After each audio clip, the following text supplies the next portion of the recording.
Assalamualaikum warahmatullahi wabarakatuh, pemirsa Sahabat TV di mana saja berada.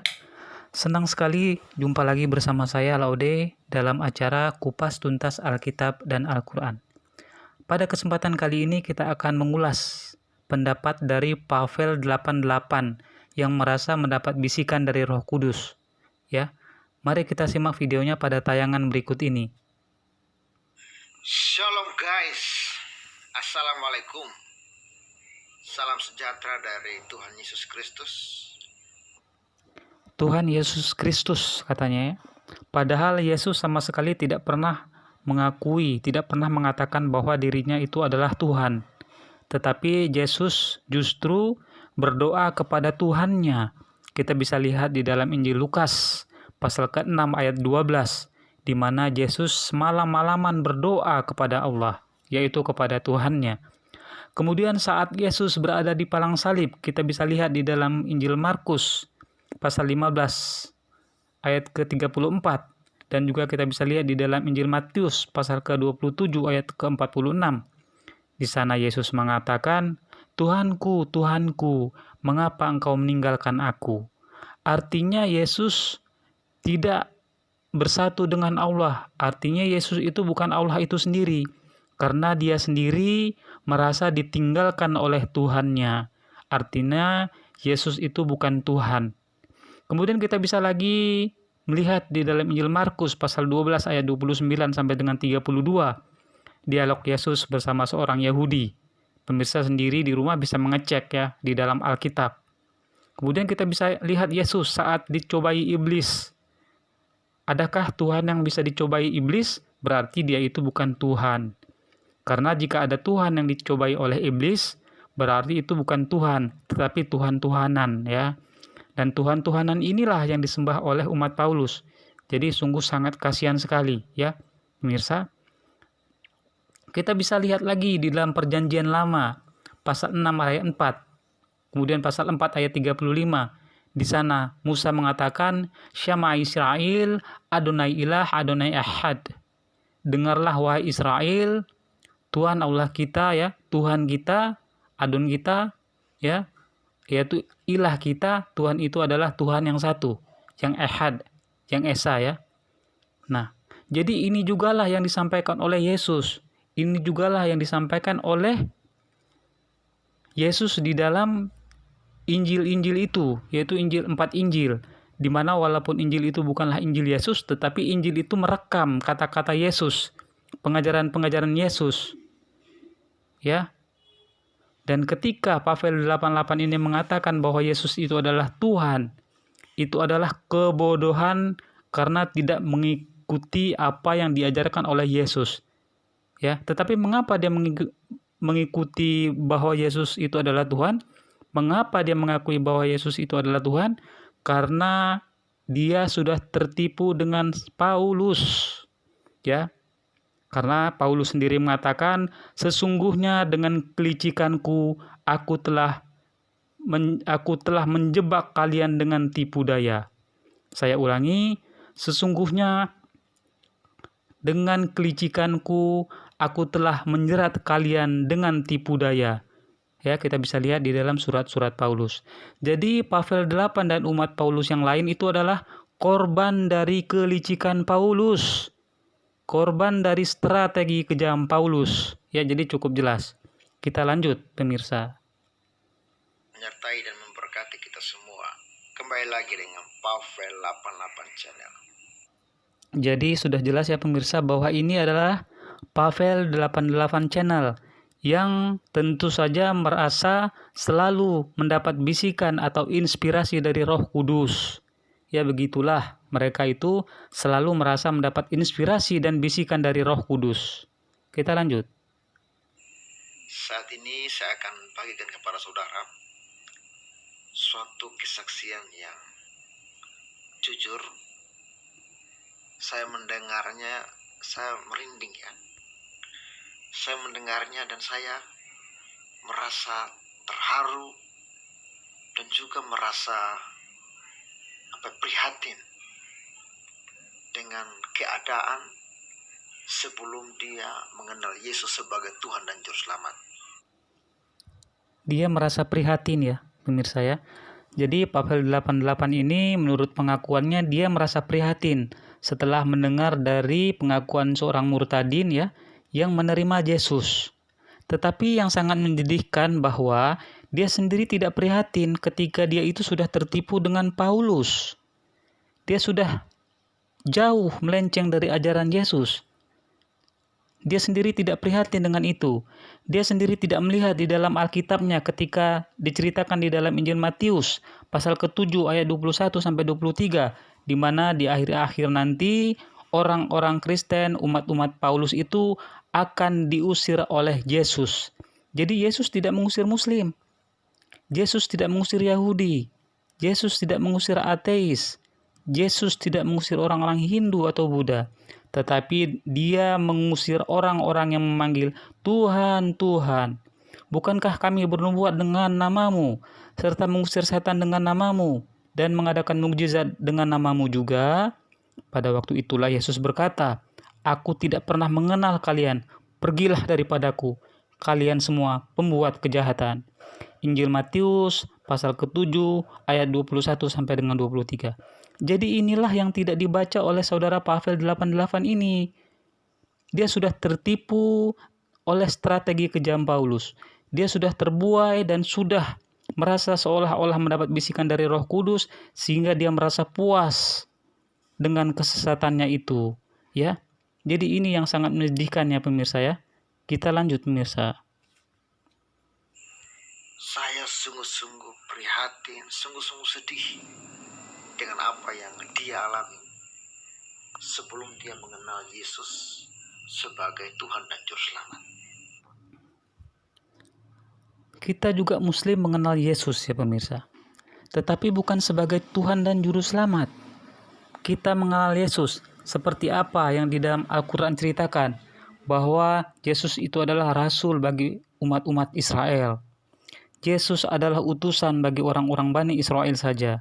Kita juga bisa lihat di dalam Injil Matius pasal ke-15 ayat 24. Kemudian di dalam Injil Matius pasal ke-10 ayat 5 sampai 6. Di sana Yesus mengatakan bahwa dia adalah hanya diutus kepada umat Israel saja. Dan ketika Yesus menyuruh murid-muridnya itu, Yesus sendiri melarang mereka masuk ke dalam kota lain atau masuk ke dalam kota orang Samaria. Tetapi Yesus melanjutkan, melainkan kalian pergilah kepada segala domba yang hilang dari umat Israel. Jadi Yesus dalam hal ini hanya diutus sebagai domba bagi umat Israel saja. Ya, pemirsa cukup jelas ya. Kita lanjut.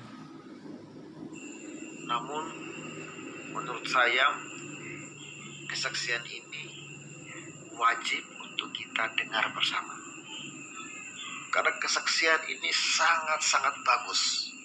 Mungkin akan ada beberapa kelompok yang akan kesal mendengar kesaksian ini. Tetapi menurut saya, jangan kesal dulu.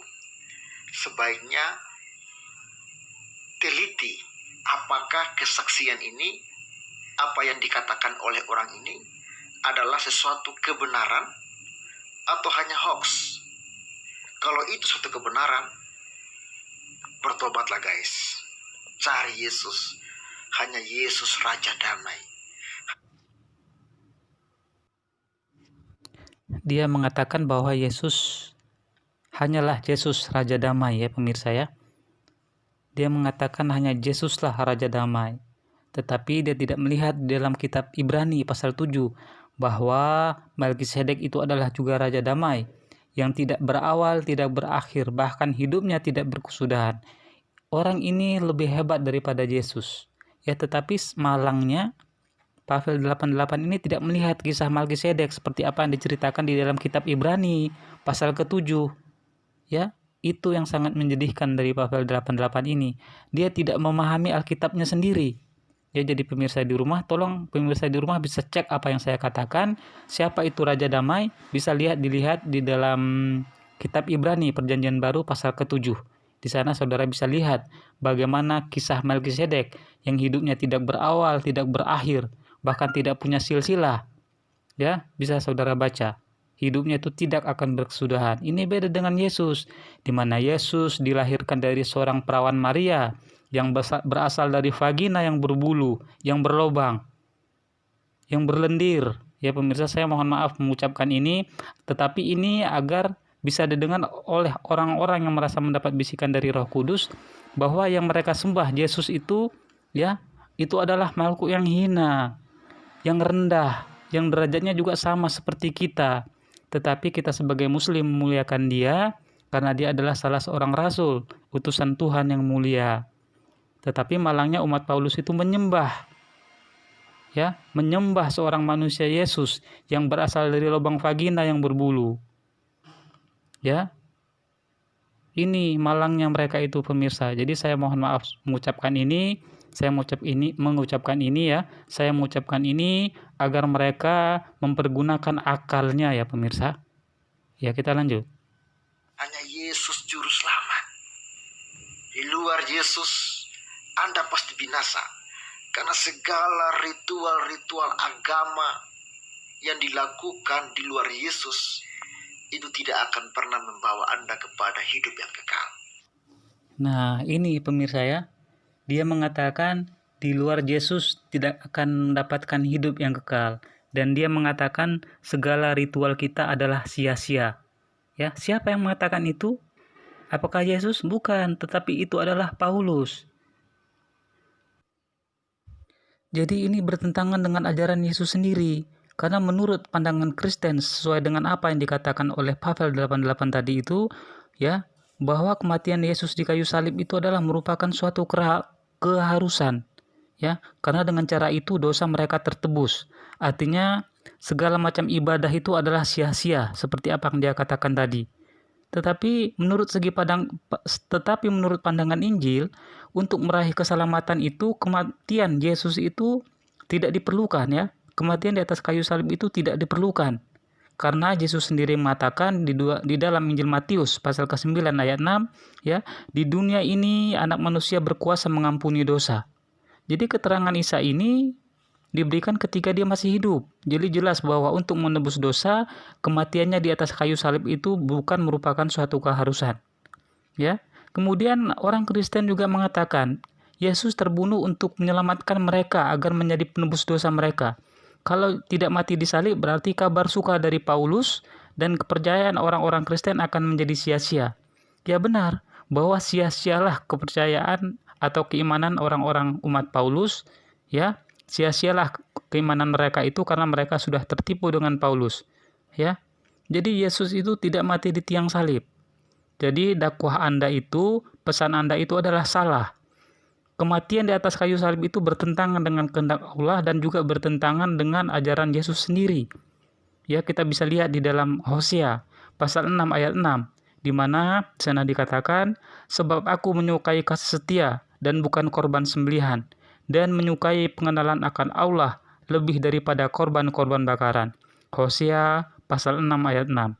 Kemudian kita bisa lagi lihat di dalam Injil Matius pasal 9 ayat 13. Di sana dikatakan, pergilah dan pelajarilah arti firman ini, yang ku kehendaki ialah belas kasihan dan bukan persembahan, karena aku datang bukan untuk memanggil orang benar, melainkan orang berdosa. Jadi jelas, Allah menghendaki kasih sayang dan bukan korban.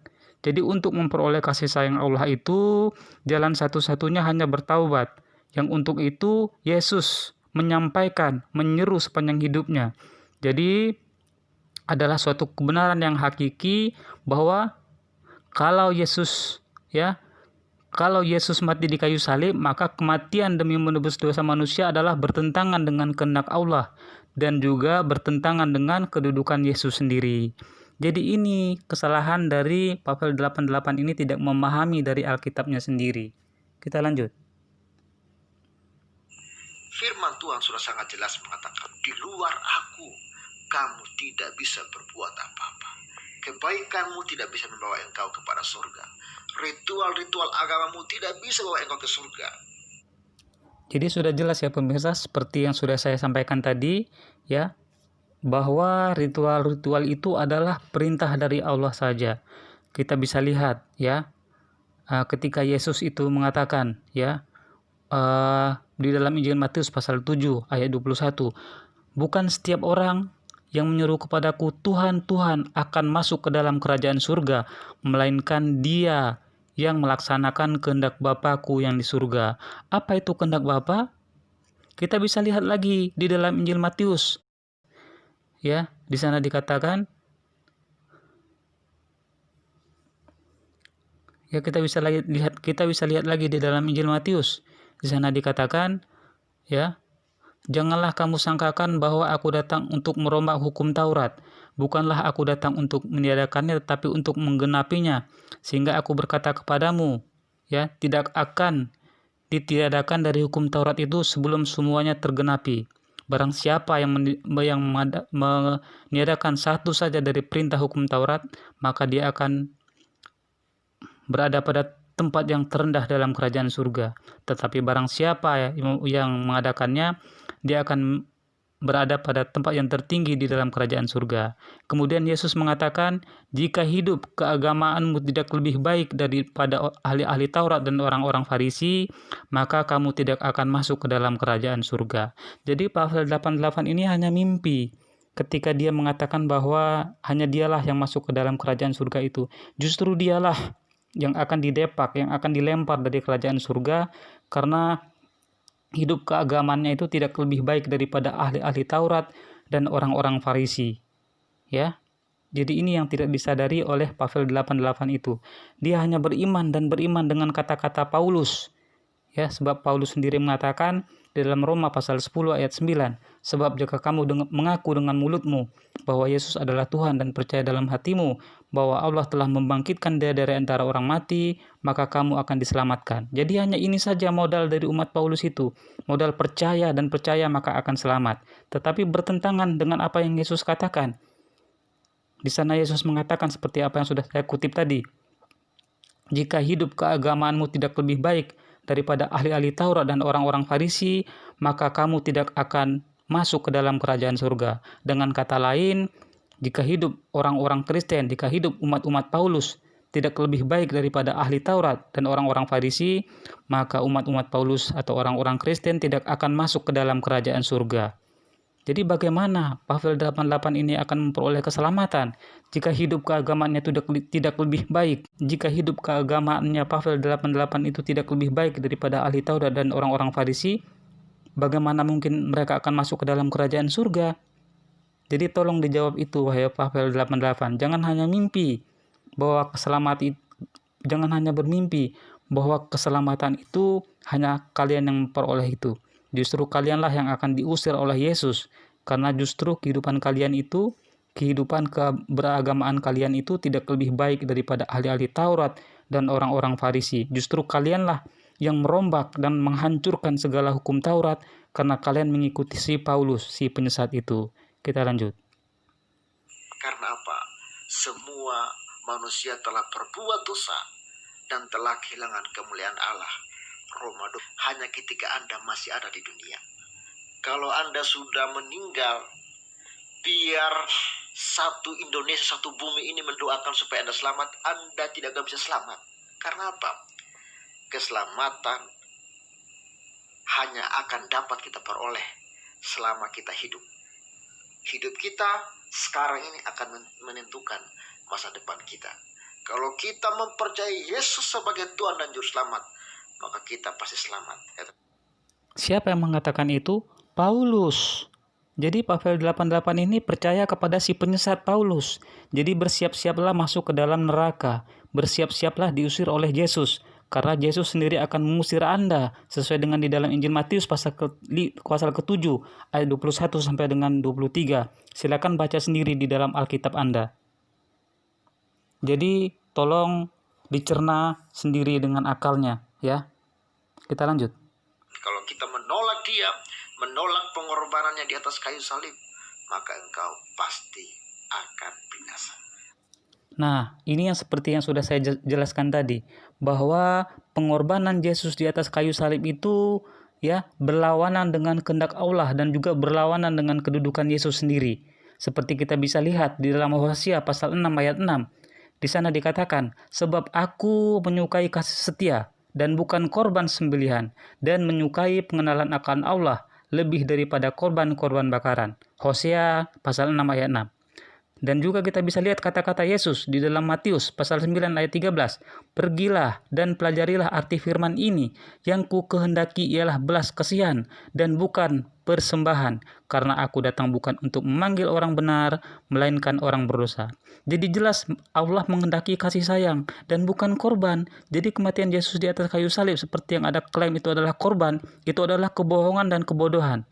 Ya, jadi untuk memperoleh kasih sayang Tuhan itu jalan satu-satunya adalah taubat. Ya, yang untuk itu Yesus menyeru sepanjang hidupnya. Jadi jika Yesus mati di kayu salib, kematian demi menebus dosa manusia itu adalah berlawanan dengan kehendak Allah dan juga berlawanan dengan kedudukan dan juga berlawanan dengan kehendak Yesus sendiri. Ya, jadi itu yang harus dicermati. Ya, bahwa pengorbanan itu adalah merupakan suatu mimpi-mimpi yang diadakan oleh si penyesat Paulus. Kita lanjut. Oke, saya tidak mau berlama-lama lagi. Dengarkan kesaksian ini, dengarkan dengan seksama. Dan renungkan, ya. Kalau memang ini menurut Anda bukan kebenaran, buktikan. Oke guys, kiranya Tuhan Yesus menjamah setiap orang yang mendengarkan kesaksian ini dan bisa bertobat menerima Yesus sebagai Tuhan dan Juru Selamat. Jadi pemirsa, siapapun yang menerima Yesus sebagai Tuhan dan Juru Selamat, itu adalah ajaran Paulus. Ya, seperti yang sudah saya jelaskan tadi, bahwa ya Yesus sama sekali tidak mati di tiang salib, bahkan persembahan itu, ya kurban itu sendiri bukanlah kehendak dari Allah dan juga bertentangan dengan Yesus sendiri.